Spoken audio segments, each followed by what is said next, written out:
Ciao a tutti amici di Un Sorriso in Più e bentornati con il nostro appuntamento settimanale con i migliori risultati sportivi. Questa volta però sarà una puntata un po' particolare e diversa dal solito. Infatti vorrei fare un approfondimento su uno dei migliori allenatori della storia del calcio, un uomo che è particolarmente sulla bocca di tutti in questa settimana per i suoi risultati sportivi. Quella persona è Carlo Ancelotti. Ancelotti è un giocatore, prima di tutto, nato a Reggiolo, che ha giocato prima nel Parma in Serie C e successivamente ha raggiunto successo con Roma e Milan. In particolare con la squadra rossonera ha vinto tutto quello che c'era da vincere, comprese due importantissime Coppe Campioni. Ora veniamo alla sua carriera da allenatore. Ancelotti quest'anno è riuscito a vincere la Liga Spagnola, cioè il campionato spagnolo di massima serie. L'ha vinto con il Real Madrid e in questo modo è diventato il primo allenatore nella storia ad aver vinto almeno un campionato in tutti e 5 campionati principali. Infatti ha vinto in Italia lo scudetto con il Milan, in Francia con il Paris Saint-Germain, in Germania con il Bayern Monaco, in Inghilterra con il Chelsea, squadra londinese, e quest'anno con il Real Madrid. A ciò aggiunge un nuovo record, perché non è certo un uomo che si ferma alle vittorie in campo nazionale. Infatti, grazie a una splendida semifinale contro il Manchester City, è diventato il primo allenatore a raggiungere 5 finali di Coppa Campioni. Di queste ne ha vinte ben 3, perdendone una sola, quella molto famosa ai cari tifosi milanisti del 2005 ad Istanbul contro il Liverpool. Ma andiamo al racconto della semifinale di Champions League contro il Manchester City. Dovete sapere che all'andata a Manchester, in Inghilterra, si è giocata una partita folle in cui la squadra allenata da Pep Guardiola, l'allenatore spagnolo che è probabilmente anche lui uno dei migliori della storia in quanto ad allenatori, ha vinto per 4-3 contro il Real Madrid del nostro Carlo Ancelotti. Una vittoria che poteva essere ben più larga, in cui il Real Madrid ha avuto poche occasioni ma le ha sapute sfruttare tutte, e dove invece il Manchester City ha fallito più volte il colpo del KO. Infatti il City era andato in vantaggio per 2-0 e ha avuto più di un'occasione per segnare il terzo gol, alcune anche clamorosi, trovandosi tipo 2 contro 1 solo con il portiere, ma si sa, il calcio gli errori te li fa pagare.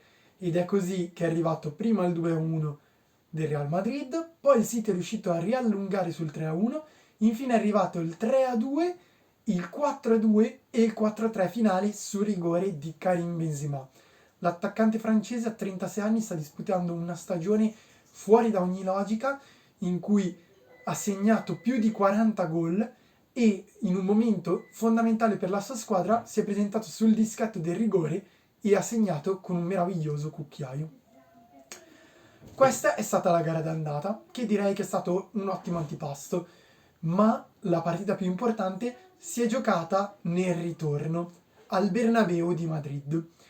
Infatti la partita è stata molto bloccata, con il Real che attaccava, ha creato qualche occasione ma senza mai riuscire a calciare in porta, e come in tutte le favole già scritte il gol è arrivato ma da parte del Manchester City. 1-0 che permetteva alla squadra londinese di presentarsi con ben 2 gol di vantaggio. Una vittoria che sembrava ormai certa quando si era arrivati al minuto 89.